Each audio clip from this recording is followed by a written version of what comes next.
Alrighty guys, real quick, look what showed up. Y'all see that big old M? Yes, Mopar, no car alternator. Y'all remember that charger I checked out last week? This pulley was coming apart off of the alternator, was making a lot of noise.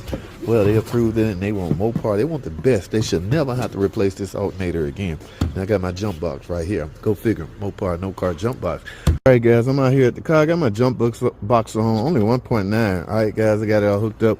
Let me turn this on, then we're gonna start it. I'm gonna have to work quick guys, because I want to get this in before that alternator decide to come apart. Let's get it. Whoa. Whoa. Look at that thing. Yeah, buddy. That look like a Derman alternator. What y'all think? We got to get this thing replaced. Put on a nice, good Mopar, no car OEM. Alrighty, guys, real quick. Y'all saw those symptoms. Y'all saw this vehicle running and it wasn't charging. Okay. Now, that is symptoms of a bad alternator, guys. Now, there is a test you run to make sure your alternator is not putting out. But if you look at that pulley right there, you can see that pulley is slowly coming apart and it's affecting the internals of the alternator. All right. Now, replacing this alternator, there's no big task, no big secret. However, I want to highlight the importance of the parts that you choose to replace it with. Y'all see this? This is a Mopar, guys. Yeah, see that big old M? Yeah, we don't use Derman parts over here. So I highly recommend you go in with a high quality part such as this. Once I get this on, I should be back up to specs. I should be charging. I got my jump box right here. I'm gonna take all of this off, disconnect the battery, get this alternator replaced. We should be back to square one. So again, be mindful of the parts that you choose to put on your car. This is no top secret car. What is this? Dodge Charger, 180,000 miles. So there's no secret.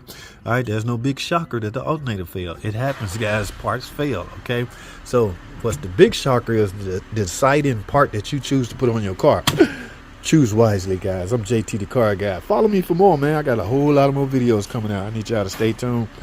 Alrighty guys, real quick, I'm gonna go ahead and do a long video. I was reading the comments and some of my newbies, my DIYers, want to see this job done. Now guys, because you are DIYers and newbies, chances are you don't have access to a lift, meaning you can let the car up in the air. I, however, do, but because I'm doing this for you guys, I'm going to do this on the ground. I'm not going to even put it up in the air, just to show you the different options you have at your disposal as far as doing it on the ground. Yes, it can be done on the ground. It's easier to do it in the air, but only thing about this on the ground, you just have to remove a few things, which I'm sure you don't mind. After all, you're a DIY guy, right? The thing with this one is, okay, let me start from the beginning. This is a 2015 maybe Dodge Charger, okay, Dodge Challenger. It applies to anything with a 3.6 in it that's a front wheel drive car, that is. All right, they're all going to be similar. The alternator is going to always be right here. All right, and we already spoke about the importance of choosing a good replacement alternator. All right, we already also spoke about this pulley and how it looked and the reason why we're replacing it. It's not putting out. We saw the voltage. Yes, that's not a very good accurate way to check, but the pulley is affecting the internals of the alternator, so we're going by that. All right, now first thing first, we got to get the electricity wiped away from this car, guys. We don't need no free electrons traveling through this car while we work on it, especially things like the alternator or starter or anything like that. So look what I got here. Yeah, I trusted Makita. Let's go back here and get this damn battery off. Since this is a long video, I have time to chit chat with you guys. All right, we already spoke about the importance of having a jump box in your car as well. So if you don't have one, damn it, go get one.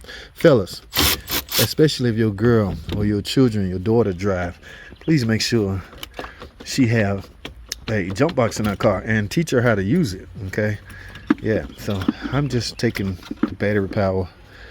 Either way, guys, I know a lot of guys are picky. I choose the ground because it's right there in front of me. So I got that removed. Now it's safe. Hear me what I say. It's safe to start work on this car as far as electronics. In other words, as far as replacing this alternator, it's now safe to do. All right, let's get it. Alrighty, guys, remember we're doing this on the ground. So in order to gain access to this alternator, I start by taking the upper radiator hose off. Okay, I just get it up. You're gonna lose some coolant, so make sure you got a drain bucket under there. I just got the upper radiator hose off and I'm gonna lay it to the side like that. All right, again, you're gonna lose some coolant, but now you got a straight shot to the alternator. Now for some of you guys that are looking for even more room, simply take the fan out. It's only 2 screws holding it in. Just pick it up and it comes straight out. All right, will I have to do it? You know what, I'm gonna do it anyway. 2 screws, guys, one right here and one right there. Let me get the rest of this air cleaner off, guys. We want to make it as easy as possible. Okay, stay tuned.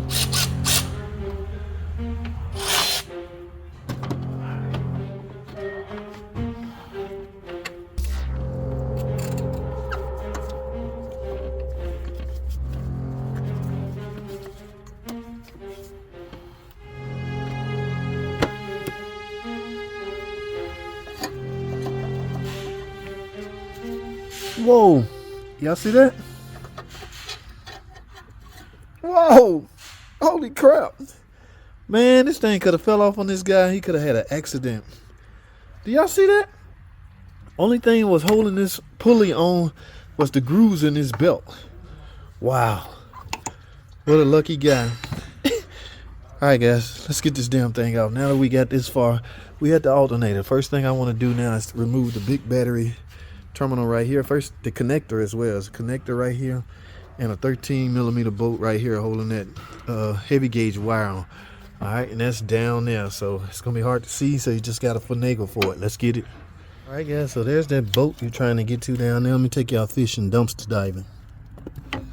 See that right there? That's what we're trying to get to. All right, let's get it. Depending on what kind of fancy tool you got, 13mm should get down there and get it. All right, I broke it free. Now let's get that sucker off.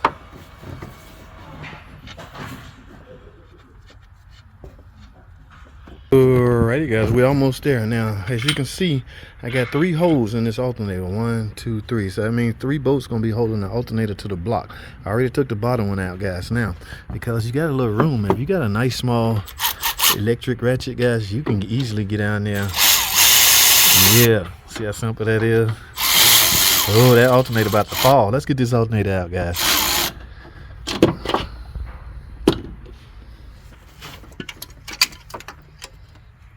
All right, guys, one thing I want to mention, be careful of that radiator. Okay, if you barely hit that radiator, it'll start pissing on you and leaking. Yeah, we got it out, guys. Yeah, this thing is froze up. Here's what happened. It don't matter anymore. Okay, we're not going to dwell on the past. We're going to concentrate on the future, guys. So Mopar, no par. You should never have this problem again with this Mopar high quality OEM, baby. I don't know who make it, but Mopar name on it. That's all that matters. That's all I care about. It's not Dermy. That's all I'm saying. That's all I'm saying. Guys, I'm done with this video. Appreciate you watching, man. The DIYers, you damn do-it-yourselfers, you mobile mechanics, you know, whoever got some assistance out of this. I appreciate you tuning in, guys. I got to go. Thanks for watching.